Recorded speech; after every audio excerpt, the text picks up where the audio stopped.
peale, et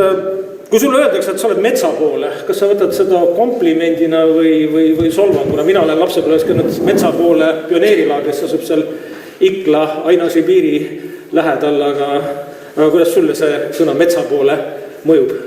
No ma arvan, et kõige tähtsam oli see, et peab vaatama, kes seda ütleb, eks ole, mõne inimese puhul on see kompliment, mõni võib ka kuidagi solvanguna seda võtta, aga ma arvan, kui laias plaanis vaadata, siis Eesti on üldse selles mõttes võib-olla põnev paik, et siin enamik asju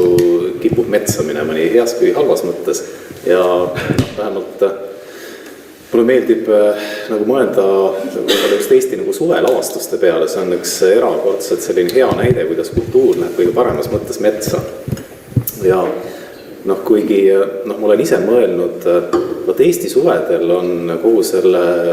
maagilise Eesti suve juures on siiski tegelikult viimastel aastatel mul hakkab tunduma üks väike viga küljes, et nad tegelikult muutuvad kuidagi liiga lärmakaks. Et ühesõnaga kogu see festivali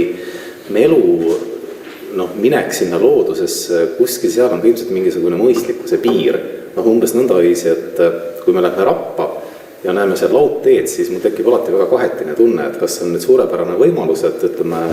lapsed ja kõik, kes hästi käia ei saa, saavad Rappa minna või tegelikult oleme ikkagi